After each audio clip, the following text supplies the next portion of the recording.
बिस्मिल्लाहिर्रहमानिर्रहीम। अस्सलाम वालेकुम मुअज़्ज़ज़ ख़वातीन और हज़रात, एक मरतबा फिर से मैं अपने चैनल में आपको खुशामदीद कहता हूँ। मुअज़्ज़ज़ ख़वातीन और हज़रात, आज की वीडियो में हम आपको बताएंगे कि खाना काबा की तामीर कितनी मरतबा हुई और किस किस ने की और किस तरह से की। मुसलमानों के सबसे मुकद्दस मुकाम खाना काबा की मौजूदा इमारत जो हमें नजर आती है, इसको 400 साल पहले 1040 हिजरी में सल्तनत उस्मानिया के सुल्तान मुराद बिन अहमद खान शाह कुस्तुनतुनिया ने तामीर की थी, जिस पर फहद बिन अब्दुल्ला ने 1470 हिजरी को तजदीद का काम किया था। यानी मौजूदा इमारत की तामीर सिर्फ 400 साल पुरानी है। तो प्यारे दोस्तों, सवाल ये पैदा होता है कि इमारत पहले किसने और कब बनवाई? खाना काबा को सबसे पहले किसने तामीर किया और पहला हज किसने अदा किया? बैतुल्लाह जब मौजूद नहीं था तो सबसे पहले वहाँ क्या था? कौन कौन से नबी ने किस किस तरह खाना काबा को तामीर किया? क्या ये दुरुस्त है कि सबसे पहले अल्लाह तबारक व तआला ने खाना काबा को पैदा किया? अगर ये दुरुस्त है तो किस कुरानी आयात या हदीस से ये साबित होता है? दोस्तों, हम सब ने ये सुन रखा है कि हजरत इब्राहिम अलैहिस्सलाम ने खाना काबा को तामीर किया, लेकिन आपको ये जानकर हैरानगी होगी कि ये तामीर पहली मर्तबा नहीं थी, यानी खाना काबा इससे पहले भी मौजूद रहा है। दोस्तों, इमाम मोहम्मद बगवी रहमतुल्लाह अलैह अपनी मशहूर ज़माना तसनीफ तफसीर खाज़न में लिखते हैं कि खाना काबा की सबसे पहली तामीर फरिश्तों ने की, जब हजरत आदम अलैहिस्सलाम की तख्लीक से पहले 2000 साल पहले थी। ये बिल्कुल इसी जगह थी जहाँ मौजूदा बैतुल्लाह शरीफ मौजूद है। तफसीर कुर्तबी में इमाम शम्सुद्दीन रहमतुल्लाह अलैह से रवायत है कि जब फरिश्तों ने कहा कि ए अल्लाह, इंसान तो जमीन में फसाद पैदा करेगा, जिस पर अल्लाह तबारक व तआला ने यूं इरशाद फरमाया, जो कुछ मैं जानता हूँ वो तुम नहीं जानते। बस फरिश्तों ने ये जान लिया कि अल्लाह तबारक व तआला हमसे नाराज हो गया है। चुनाचा उन्होंने गोल गोल चक्रों में तवाफ करना शुरू कर दिया और साथ ही अल्लाह तबारक व तआला की तस्बीह ऊंची आवाज में करने लगे। अल्लाह तबारक व तआला ने उन पर रहम फरमाया और उसी जगह जहां उन्होंने चक्कर लगाए, अपने अर्श के नीचे बेमिसाल ज़बुर्द जद के 400 सतूनों पर एक घर तामीर फरमा दिया, जो बैतुल मामूर के नाम से मशहूर हुआ। सूरह तूर की आयत नंबर 49 में अल्लाह ताला ने बैतुल मामूर का जिक्र फरमाया है। बैतुल मामूर 7वें आसमान में अर्श के सामने खाना काबा के बिल्कुल ऊपर मौजूद है। आसमानों में उसकी हुर्मत ऐसी है जैसे जमीन पर काबा मुअज्जम की हुर्मत है। ये आसमान वालों का किबला है और हर रोज 70,000 फरिश्ते इसमें तवाफ और नमाज के लिए हाजिर होते हैं और फिर कभी उन्हें वापस आने का मौका नहीं मिलता। उसके बाद अल्लाह ताला ने फरिश्तों को हुक्म दिया कि जमीन पर भी इस बैतुल मुकद्दस की मानद मेरा घर बनाओ, ताकि जिस तरह फरिश्ते बैतुल मामूर का तवाफ करते हैं उसी तरह जमीन पर मेरे बंदे इस घर का तवाफ करें। जबकि हुक्म इलाही की तामील में फरिश्तों ने बैतुल्लाह शरीफ को तामीर किया और इसका तवाफ शुरू कर दिया और फरिश्तों ने ही सबसे पहले इसका हज भी किया था। दोस्तों, ये थी मक्का मुअज़्ज़मा में खाना काबा की सबसे पहली तामीर, जो कि जिन्नात और फरिश्तों की लड़ाई में मुतासिर हुई। और फिर जब अल्लाह तबारक व तआला ने हजरत आदम अलैहिस्सलाम को जमीन पर भेजा तो उन्हें इसी बुनियादों पर दोबारा खाना काबा को तामीर करने का हुक्म दिया। ये बैतुल्लाह की दूसरी तामीर थी। चुनांचे हजरत जिब्राइल अलैहिस्सलाम ने उस बुनियाद की निशानदही की और हजरत आदम अलैहिस्सलाम ने बैतुल्लाह तामीर किया।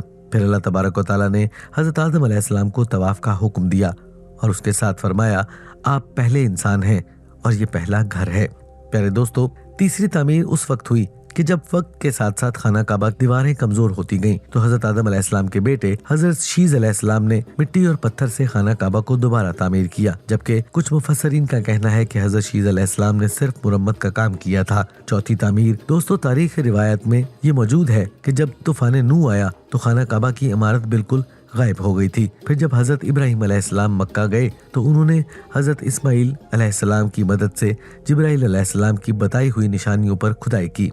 फिर खाना काबा की इमारत को तामीर किया गया। ये बिल्कुल उन्हीं बुनियादों पर थी जहां हजरत आदम अलैहिस्सलाम ने इसकी तामीर फरमाई थी। कुरान पाक की सूरह बकरा की आयत नंबर 127 था 134 में इसकी तफसील मौजूद है। जब हजरत इब्राहिम अलैहिस्सलाम मक्का आए तो वहाँ खाना काबा की जगह सिर्फ एक सुर्ख टीला था। फिर हजरत जिब्राइल अलैहिस्सलाम की निशानदही पर जिबले अबी कबीस कोह से 2 पत्थर हजरत इब्राहिम अलैहिस्सलाम को मिले। उनमें से एक हजर अस्वद था और एक मुकाम इब्राहिम के नाम से मशहूर हुआ। मुकाम इब्राहिम वो मशहूर पत्थर है जिस पर खड़े होकर हजरत इब्राहिम अलैहिस्सलाम ने खाना काबा की तामीर की थी। जैसे जैसे दीवार बुलंद होती गई, ये पत्थर भी हवा में बुलंद होता रहा। नबी अकरम सल्लल्लाहु अलैहि वसल्लम ने इरशाद फरमाया, जिसका मफहूम ये है कि हजर अस्वद जब जन्नत से उतरा तो दूध से भी ज्यादा सफेद था। फिर इंसान के गुनाहों ने इसे स्याह कर दिया। एक और हदीस में आता है कि नबी अकरम सल्लल्लाहु अलैहि वसल्लम ने फरमाया, हजर अस्वद और मुकाम इब्राहिम जन्नत के याकूतों में से 2 याकूत हैं। अल्लाह तबारक व तआला ने उनके नूर की रोशनी बुझा दी और अगर अल्लाह पाक इसे ना बुझाता तो मशरक से मगरब तक सबको रोशन कर देते। रसूल अकरम सल्लल्लाहु अलैहि वसल्लम से जब पूछा गया कि बैतुल्लाह की जगह पहले क्या था, तो आप सल्लल्लाहु अलैहि वसल्लम ने फरमाया कि बैतुल्लाह हजरत आदम अलैहिस्सलाम के ज़माने से है। दोस्तों, खाना काबा की इमारत की 5वीं तामीर कौम अमालिया ने बुनियाद रखी। कौम अमालिया ने बुनियादें कमजोर होने की वजह से की, जबकि 6ठी तामीर कबीला जुरहम के सरदार हरस बिन मजाज असगर ने की। बैतुल्लाह की 7वीं तामीर नबी आखिरुज़्ज़मा हजरत मोहम्मद सल्लल्लाहु अलैहि वसल्लम के पाक नसब में से उनके एक बुजुर्ग हजरत किस्सा बिन कलाब ने की। ये खाना काबा की असर नौ तामीर थी।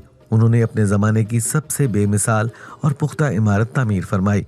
नाज़रीन ग्रामी, उसके बाद जब कबीला कुरैश बैतुल्लाह के मतवल्ली थे तो एक दफा बहुत ज्यादा सैलाब आया, जिससे बैतुल्लाह की बुनियादों को बहुत नुकसान हुआ और इसी वजह से मुतफिका तौर पर इसको मुरम्मत करके दोबारा तामीर किया गया। ये बैतुल्लाह शरीफ की 8वीं तामीर थी और यही वो मशहूर तामीर थी जिसमें हमारे आका हजरत मोहम्मद सल्लल्लाहु अलैहि वसल्लम ने भी शिरकत फरमाई। इस तामीर में सरमाए की कमी की वजह से हतीम को शामिल नहीं किया गया। 9वीं तामीर यजीदी फौज की संगरेजी से जब खाना काबा की दीवारें शिकस्ता हो गईं तो हजरत अब्दुल्ला बिन जुबैर रज़ी अल्लाह तआला अन्हुमा ने हतीम, जो के कुरैश की तामीर में शामिल नहीं किया गया था, उसको शामिल करके बुनियादे इब्राहिमी पर नए सिरे से तामीर किया। बैतुल्लाह की 10वीं तामीर अब्दुल्ला बिन मरवान के नायब हज्जाज बिन यूसुफ, जो के एक जालिम हुक्मरान था, उसने 74 हिजरी में फिर से खाना काबा को कुरैश वाली तामीर के मुताबिक दोबारा से तामीर कर दिया। फिर जब खलीफा हारून रशीद मसनद पर बैठे तो खाना काबा को मुरम्मत करने का फैसला किया और हजरत अब्दुल्ला बिन जुबैर रज़ी अल्लाह तआला अन्हु की तामीर के मुताबिक उनको दोबारा से तामीर करना चाहा, लेकिन उस वक्त के इमाम अबू यूसुफ रहमतुल्लाह अलैह ने ये कहकर उसे रोक दिया कि अगर यही तरीका रहा तो फिर हर आने वाले हुक्मरान अपनी शोहरत के लिए खाना काबा को गिराकर तामीर करता रहेगा और लोगों के दिलों से इस घर की अजमत कम हो जाएगी। फिर 1040 हिजरी में सल्तनत उस्मानिया के सुल्तान मुराद बिन अहमद खान शाह ने हजरे असवद वाले रुकन के अलावा सारी इमारत को बुनियादे इब्राहिमी पर तामीर किया। यही वो तामीर थी जिसमें पहली बार खाना काबा पर पर्दा या गिलाफ डाला गया, जिस पर कलमा तैयबा लिखा गया था। उस्मानी सुल्तान की तामीर के बाद शाह फहद बिन अब्दुल अजीज ने सन 1470 हिजरी को बैतुल्लाह शरीफ की तजदीद का काम किया। दोस्तों, ये थी खाना काबा की मुकम्मल हिस्ट्री जो आज की वीडियो में हमने आप तक पहुंचाई। अल्लाह पाक से दुआ है कि अल्लाह पाक हम सबको अपने घर की ज़ियारत नसीब फरमाए और हमें बार बार इसकी सादत नसीब फरमाए। हमें नेक अमाल करने और गुनाहों से बचने की भी तौफीक अता फरमाए। आमीन या रब्बुल आलमीन। मोअज़्ज़ज़ ख़वातीन व हज़रात, अगर आपको ये आज की वीडियो पसंद आए तो नीचे कमेंट बॉक्स में अपनी राय का इजहार जरूर करें। आपके कमेंट्स हमारे लिए काबिल एहतराम हैं। इंशाल्लाह अगली वीडियो में दोबारा से मुलाकात होगी। तब तक के लिए मुझे इजाजत दीजिएगा। अल्लाह निगहबान।